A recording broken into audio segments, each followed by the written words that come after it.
Todas las semanas en Venezuela estamos viendo números, mediciones de opinión. Las encuestas, acá lo hemos dicho, y siempre es bueno conversarlo con alguien que domina más el tema, es el caso de Julio Cellini y su equipo de Log Consulting. Las encuestas son una fotografía del momento, pero pareciera que hay muchos fotógrafos con visiones muy distintas, porque a veces vemos unas encuestas que dicen que María Corina tiene 22 puntos, después vemos que Enrique Capriles tiene 18, después vemos que Manuel Rosales tiene 13, Datanálisis dice que esto es una pelea de enanos, que nadie está ganando realmente hoy. Y esto ¿cómo lo contrastas con la realidad? Porque esto, si nos vamos a las encuestas, parece un escenario reducido a 3 opciones políticas, pero tal vez en la calle el ciudadano primero no está hablando de estos temas, ya lo hablábamos en la parte anterior del programa, el ciudadano se siente lejano de estas discusiones. ¿De dónde salen estos números? Bueno, aquí hay 2 temas que inciden fundamentalmente en lo que vemos en las encuestas. Primero, la erosión de la oposición, que es una realidad que la oposición en este momento se encuentra total y absolutamente erosionada, tiene cualquier cantidad de personas que han manifestado su interés por pues ser candidatos presidenciales y o participar en las primarias, etcétera. Y por otra parte, la gran crisis de representación que vive el país, la gran desconfianza de la población en los actores políticos, que se traduce en desinformación. Entonces, si tú tienes una población que está desinformada porque no le interesa informarse sobre los asuntos políticos, pero además tienes a una oposición que está erosionada y que tiene un montón de personas que han manifestado su interés de ser candidatos presidenciales, entonces allí por eso vemos que las encuestas revelan que es en efecto una pelea de enanos. Todos tienen índices muy pequeños de intención de voto, que se intercambian entre unos y otros. Hay 3 candidatos que fundamentalmente parecieran tener la principal opción, y entonces en algunas encuestas sale uno de primero, otro de segundo y otro de tercero, y se van intercambiando. Y en la siguiente encuesta que está de tercero sale de primero. Entonces eso es todo está en el margen de todos están en el margen de error del siguiente. Pero eso no es más que erosión de la oposición, y desinformación por parte de la gente. La gente no está interesada. Claro que yo sí estoy notando, y eso me parece muy sano, que está volviendo a la discusión pública, a la discusión de la calle, el tema de la política. La gente empieza a preguntarse cuándo son las primarias, quiénes son los candidatos y por fin cuándo es la elección presidencial y qué crees que pase con esto.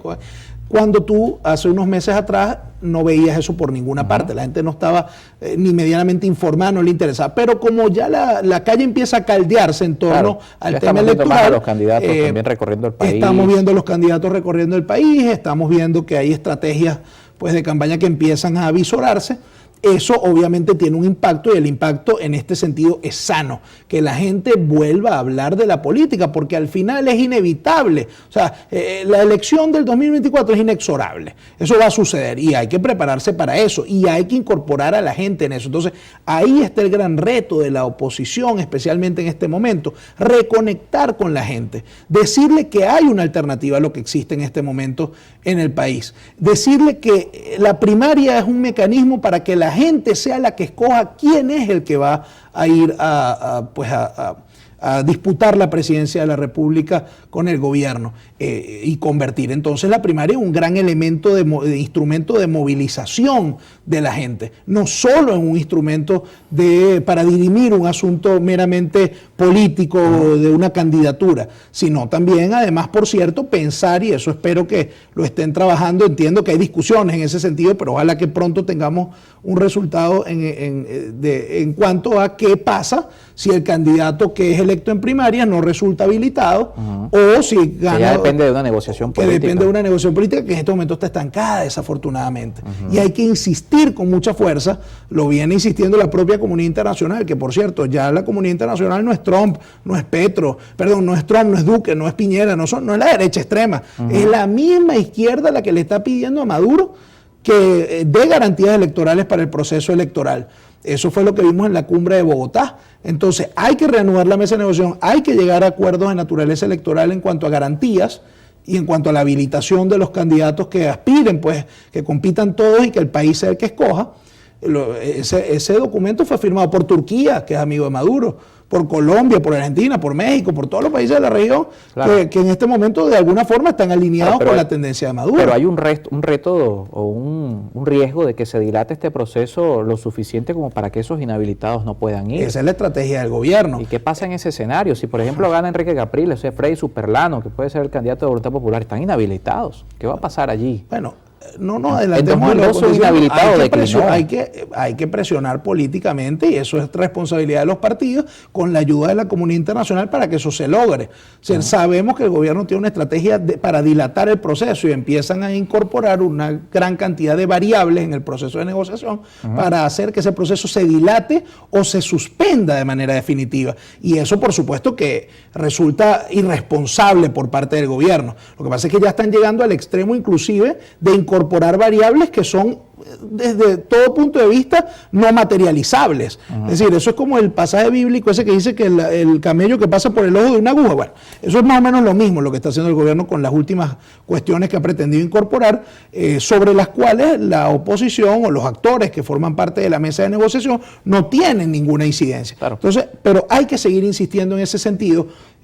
Los candidatos que están participando en las primarias, que están inhabilitados, pues tienen que correr, pues porque no pueden quedarse esperando que el gobierno los habilite, sino que tienen que, bueno, participar y explicarle, sí, a la gente la posibilidad cierta de que aún venciendo en la primaria, hablarle con claridad a la gente, claro, sin eufemismo, sin escenario, ¿qué pasará en ese escenario? Entonces, bueno. Vamos a revisar la participación de la audiencia para despedir. 0412-700-7606. Respuestas rápidas para que podamos darle mayor participación a los televidentes. Virgilio Torrealba nos escribe desde el estado Guárico, desde San José de Guaribe. Tremenda entrevista. Los ciudadanos tenemos el deber de votar. Ustedes gozan con credibilidad. Llamen a votar en todo proceso. Bueno, más un comentario que una pregunta.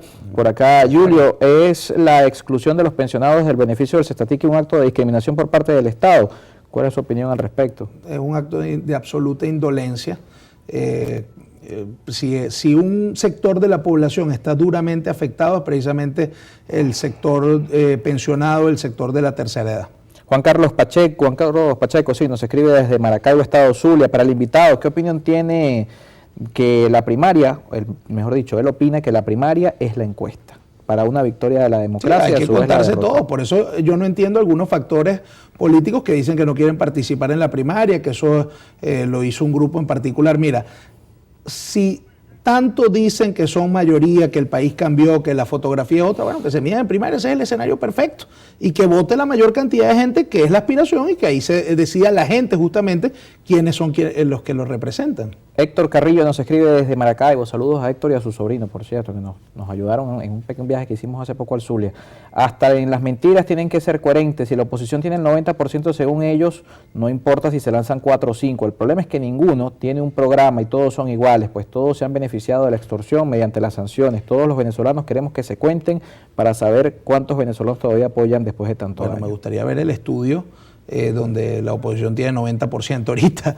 La verdad es que lo que sí, el gobierno pues mantiene índices de rechazo muy altos que la oposición no ha sido capaz de capitalizar por sus propios errores. Esa es la gran tragedia, que con índices de desaprobación tan altos por parte del gobierno que han sido sostenidos durante años, la oposición no ha sido capaz de capitalizar eso por, bueno, cualquier cantidad de errores que lamentablemente por razones de tiempo no tenemos la oportunidad de revisar, pero que los conocemos, que están allí, que durante más de 20 años han venido cometiendo. Y que los hablamos en otra oportunidad. Mucho gusto, Siempre un gusto tener acá a Julio Cellini con nosotros en estudio del equipo de Lock Consulting. Nos vamos, gracias a ustedes también por participar en nuestras redes sociales, @en contexto piso y @Carlos Penarosa, nuestras cuentas y por supuesto al WhatsApp 0412-700-7606. Gracias a todos los que por allí interactuaron. Nos vemos mañana nuevamente a la 1 de la tarde.